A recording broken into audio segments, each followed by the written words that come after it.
యోహాను, ఆంద్రేయ, మరియా ఏ విధంగా అయితే ప్రార్థన చేశారో ఆ ప్రార్థన కొరకు మనం కూడా ప్రార్థన చేసుకోవాలి. భక్తిహీనత చాలా ప్రమాదకరం.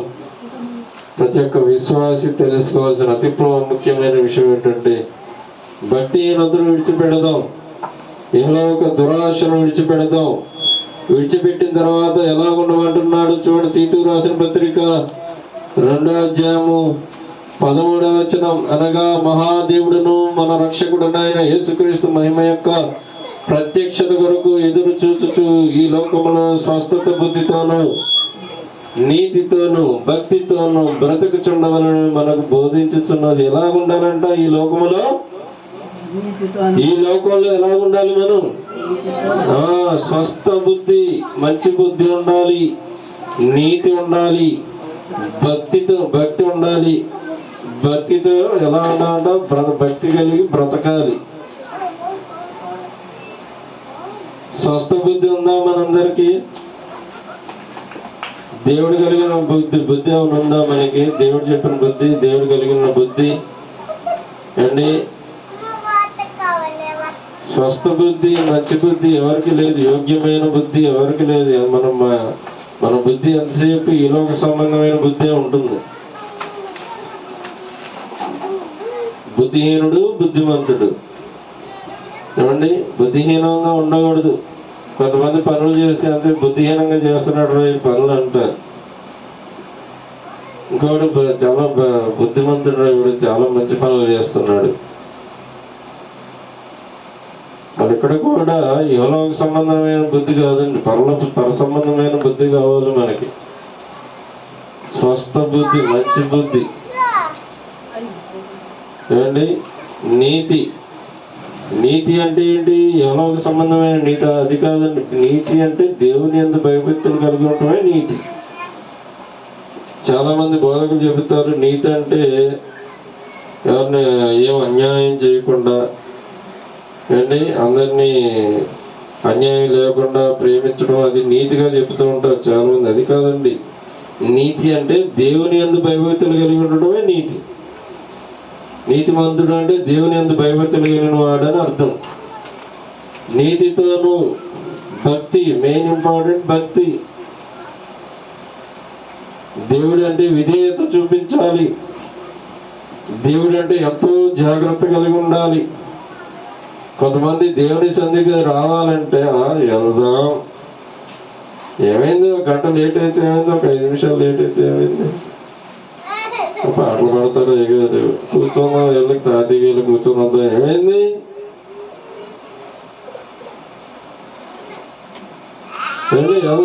వెళ్దాం పర్లేదు, ఏమైంది? నిర్లక్ష్యం, దాన్ని నిర్లక్ష్యం అంటారు. దేవుని సన్నిధి నిర్లక్ష్యం. ఇప్పుడు నీ ఇంటికి ప్రధానమంత్రి వచ్చాడు అనుకోండి, ఆయన చెప్పిన టైం కంటే ఒక 5 గంటల ముందే నువ్వు ఇక్కడ కూర్చొని ఉంటావా లేదా? అది విధేయత అంటే. అది ప్రధానమంత్రి వచ్చి ఉన్నాడు ఇక్కడ, వెళ్దాంలే చూద్దాంలే అంటే ఆయన ఊరుకుంటాడా? ఏదో బాబు ఇప్పుడు నేను చెప్పిన టైం ఏంటి, నువ్వు వచ్చిన టైం ఏంటి అంటే నేను అంత పని నిర్లక్ష్యం కలిగి ఉన్నాయి, నేనంటే అంత నిర్లక్ష్యమా నీకు? దేవుడు కూడా ఇలాగే అడుగుతాడు, నా సన్నిధి అంటే నీకు ఇంత నిర్లక్ష్యమా అని అడుగుతాడు నిన్ను కూడా కంపల్సరిగా.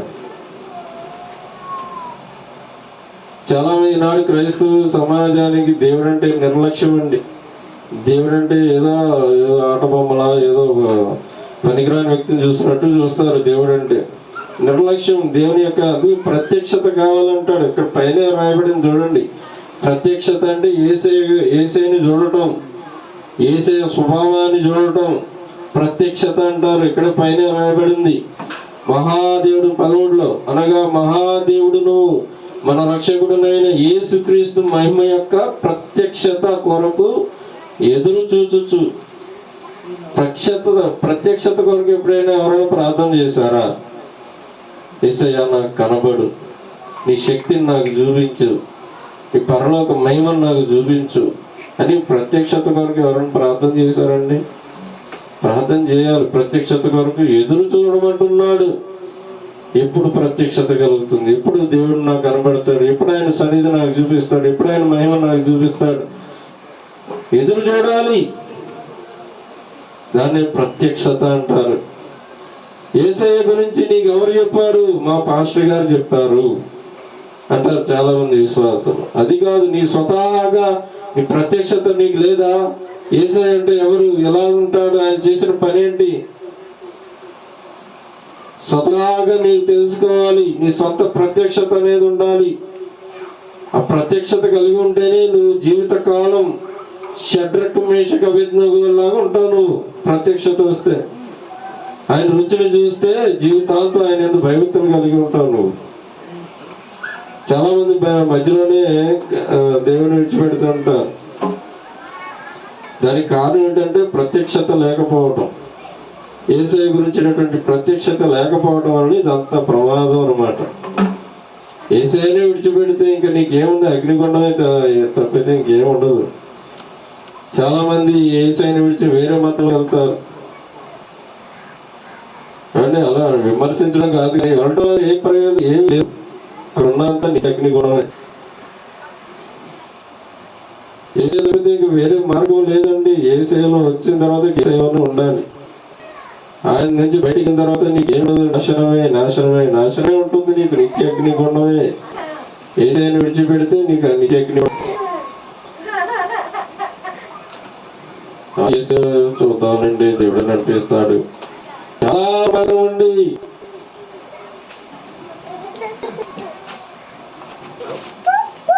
చాలా ప్రమాదకరం అండి. దేవుడు నీకు సమయాన్ని ఇస్తున్నాడు.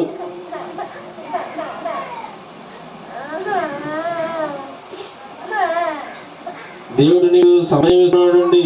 మార్పు పొందమని సమయం ఇస్తున్నాడు. దేవుని కొరకు నిలబడాలని దేవుడు నీకు సమయం ఇస్తున్నాడు. మార్పు చెందాలి నువ్వు అండి, మార్పు చెందాలి. కయ్యంలా ఉండకూడదు, మనం భక్తిహీనంగా ఉండకూడదు.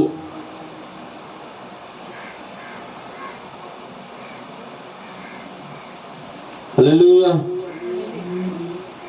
దేవుడు నీకు మారటానికి సమయం ఇస్తున్నాడు. కృపాకాలం. కృపని కొంతమంది తృణీకరిస్తారు,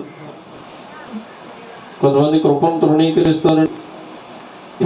ఇదే కాలం కృపాకాలం. కృపాకాలంలో విరువుగా ఉంది. కృపాకాలంలో దేవుడు మన దగ్గరికి వస్తాడు. దేవుడు మన దగ్గరికి వచ్చి, దేవుడు ఎలా వస్తాడు? దేవుడు ఆయనే వేవేల దూతలతో ఆయన రాడు. సేవకులను పంపిస్తాడు, విశ్వాసులను పంపిస్తాడు. మార్పు చెందు. ఎవరైనా తన యొక్క ప్రణాళికలు ఎవరైతే ఉన్నారో వారి కోసం దేవుడు పనిగొట్టుకుని సేవకులను పంపిస్తాడు, విశ్వాసులను పంపిస్తాడు.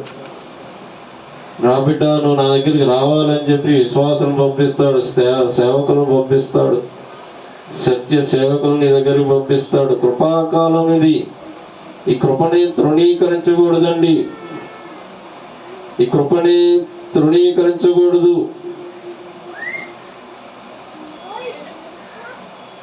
11 తీతు 2:11 అంటాడు, ఏలైనగా సమస్త మనుష్యులకు రక్షణకరమైన దేవుని కృప ప్రత్యక్షమై. దేవుని కృప అనేది ఉంది. దేవుని కృప.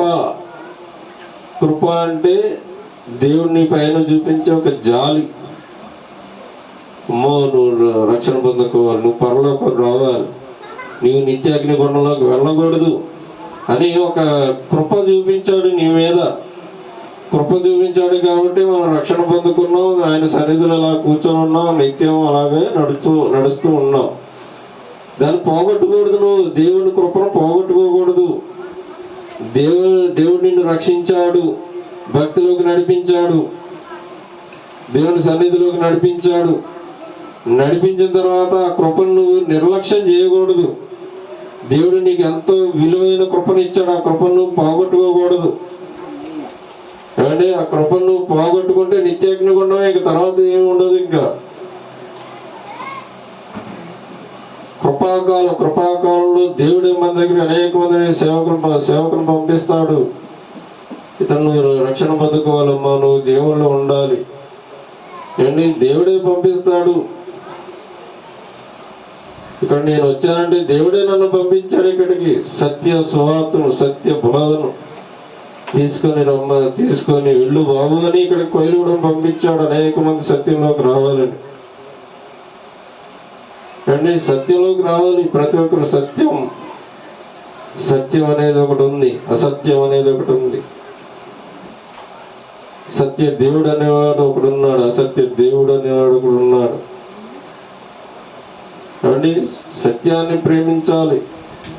సత్యం ఎక్కడ ఉందో వెతికి మరీ పట్టుకోవాలి. సత్యం కొరకు జీవించాలి. సత్యం కొరకు ప్రాణాలు అర్పించాలి. సత్యం కొరకు నిలబడాలి. లేఖన సారాంశమే సత్యం. ఆ సత్యం కొరకు మనం అందరూ నిలబడాలి. సత్యం కొరకు ప్రాణాలు అర్పించాలి. ఏది నీ సాక్ష్యము, ఏది నీ త్యాగము,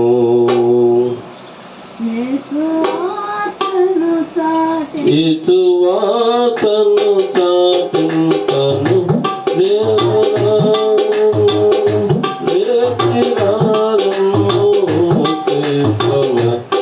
ఏది నీ సాక్ష్యము, ఏది నీ త్యాగము, ఏది నీ సాక్ష్యము, ఏది నీ త్యాగము, యేసువార్తను చాటింతను ఏల నిర్లక్ష్యము లేఖినారము క్రైస్తవ, ఏది నీ సాక్ష్యము.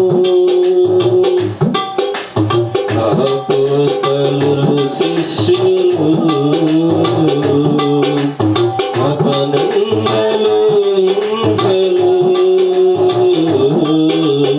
అపోస్తలులు శిష్యులు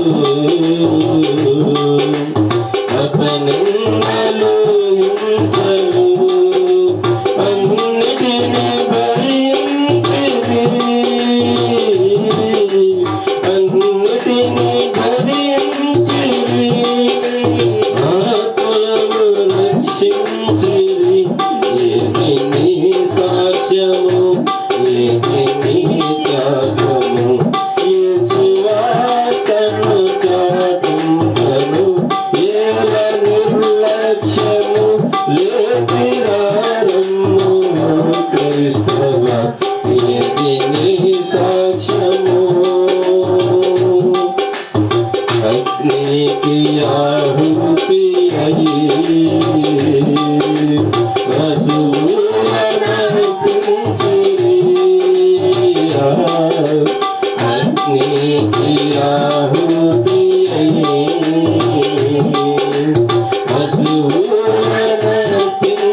వసువులనర్పించిరి, ఆరని నరకాగ్నికి, ఆరని నరకాగ్నికి దూరంబుగాలుండిరి. ఏది నీ సాక్ష్యము, ఏది నీ త్యాగము, ఏది నీ సాక్ష్యము, ఏది నీ త్యాగము, యేసువార్తను చాటింతను ఏల నిర్లక్ష్యము లేఖినారము క్రైస్తవ, ఏది నీ సాక్ష్యము. ప్రాణాలు బలిచ్చిరి, ప్రభునందు సేవించిరి, ప్రాణాలు బలిచ్చిరి, ప్రభునందు సేవించిరి, సింహాకరైనను,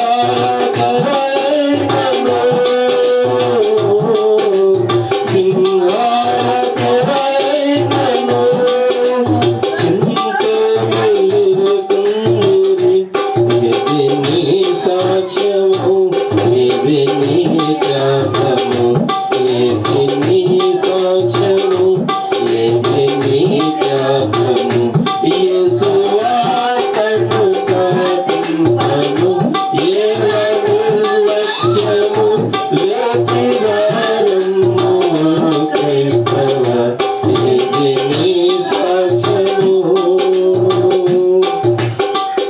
ఆపదలు అపనిందలు నిర్బంధము బంధము ఆపదలు అపనిందలు నిర్బంధము బంధము చెరసాల సంకెళ్ళను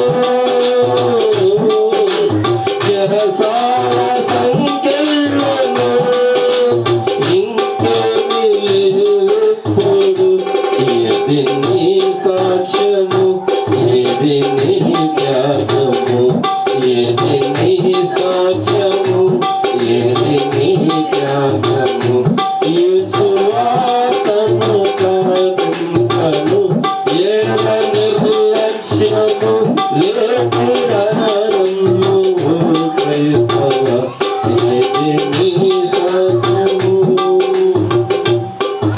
హల్లెలూయా. ఆనాడు అపోస్తలులు చావటానికైనా సిద్ధపడ్డారండి. అంటే ఎంతో మంది ప్రాణాలు ఇచ్చారు, అంటే అగ్నిగా ఆహుతయ్యారు. అపనిందలు హింసలు ఎన్నో దేవుని కొరకు ఎన్నో చేశారు. కానీ మనం ఎలా ఉన్నాం, దేవుని కొరకు ఏం చేస్తున్నాం చెప్పండి. మనం అంటే దేవుని కొరకు అవసరమైతే ప్రాణాలు ఇవ్వడానికైనా సిద్ధపడాలి. ప్రవీణ్ ప్రగడాల గారు హతసాక్షి అయ్యాడు అండి. మూతంతా కోసారు, నాలుకంతా కోసారు అండి, తలంతా పగలగొట్టారు. హతసాక్షి అయ్యాడు దేవుని కొరకు. భవిష్యత్తులో ఇలాంటివి ఇంకా జరుగుతాయండి. ఒక ఇదే కాదు, చాలా జరుగుతాయి ఇంకా. కానీ దేనికి భయపడకూడదు, దేవుడు ఉన్నాడు మనకు చాలు. హల్లెలూయా. దేవుని కొరకు మనం ప్రాణాలు అర్పించడానికి సిద్ధపడాలి. అటువంటి భక్తి మనం అందరం చేయాలని భక్తిహీనతను వదిలిపెడదాం. భక్తిహీనతను వదిలిపెడదాం అండి. భక్తిని వదిలిపెడదాం, భక్తిహీనతను వదిలిపెడదాం, భక్తిహీనతను వదిలిపెడదాం. భక్తిని నేర్చుకుందాం. దేవుడు చెప్పిన ప్రతి ఒక్క మాటను విధేయత చూపిద్దాం. దేవుని యొక్క ఆజ్ఞలకు విధేయత చూపిద్దాం. ఒక్క ఆత్మ అయినా దేవుని కొరకు తీసుకొద్దాం. ఇక్కడ ఉన్న ఒకళ్ళు ఒక్కొక్క ఆత్మను తీసుకొస్తే, ఎలాంటి వ్యక్తులు ఒక్కొక్క ఆత్మను తీసుకొస్తే కొన్ని కోట్ల మంది క్రైస్తవులు తయారవుతారు. హల్లెలూయా. మన గోలు, మన ధ్యాస, మన దాన్ని ఏమంటారు, మన ధ్యాస, మన ఆలోచన, మన పని అంతా మన ధ్యాస దేని మీద ఉండాలి? దేవుని మీద ఉండాలి. ఆత్మ సంపాదన మీద ఉండాలి. ఎంతసేపు దేవుని ప్రకటించాలి, ఎంతసేపు దేవుని వాక్యాన్ని ప్రకటించాలి, ఎంతసేపు దేవుని పనులు చేయాలి. ఆశ కలిగి ఉండాలి. ఈరోజు దేవుని పని చేయాలి, నేను మాటల ద్వారా దేవుని పని చేయాలి, క్రియల ద్వారా దేవుని పని చేయాలి, ప్రేమించడంలో దేవుని పని చేయాలి. ఈ సాక్ష్యాన్ని ఇతరులకు చూపించాలి. ఏది నీ సాక్ష్యం? ఏది నీ గురించి ఒక మంచి సాక్ష్యం, దేవుని కొరకు ఒక మంచి సాక్ష్యం చెప్పాలంటే ఎవరు చెప్పరు. ఫలానా వేస్ట్ అండి, అసలు చర్చికి వెళ్ళొద్దు కానీ ఏ లాభం, వేస్ట్ పరికరం. అంటే నీ ద్వారా దేవునికి అమానమే కలుగుతుంది. అది మన బ్రతికే బ్రతుకాల ఉంది. కాబట్టి అదే భక్తిహీనత లక్షణం అండి. భక్తిహీనత లక్షణం. భక్తిహీనతను వదిలిపెడదామండి. పాపక్రియలు ఉంటాయి మనలో, యోగ్యులుగా మనం చేసుకోవాలి. దేవుని సన్నిధిలో యోగ్యులంగా తయారు కావాలి. అయోగ్యులుగా ఉండకూడదు. మనం దేవుడు వాడుకునే సాధనముగా ఉండాలి. దేవుడు ఏది చెప్పితే అది చేయడానికి సంసిద్ధంగా ఉండాలి. ఏసయ్య చెప్పేసి ఈరోజు నేను ఏం చేయాలి చెప్పు, వ్యక్తిని ప్రేమించాలి, పలానా ఈ పని చేయాలి, దేవుని సువార్త చేయాలి, ఏం చేయాలి, ఆసక్తి కలిగి ఉండాలి. ఈనాడు ఈ సమాజంలో ఇది లేదండి. ఇది ఉంటేనే మనం పరలోకానికి వెళతాం. అంటే ఆత్మ కలిగి ఉందాం. భక్తిహీనతలంతటిని విసర్జించి అవతల పడేద్దాం, సిలువ పడదాం. దేవుని యందు భయభక్తులు కలిగి ఉందాం. దేవుడు ఇచ్చిన వాక్యం మన కొరకు దీవించును గాక. ఆమేన్. హల్లెలూయా, హల్లెలూయా. జాలరి జాలరి జాలరి జాలరి జాలరి ఓ యేసు, జారిపోయిన వారి కోసం వచ్చావా.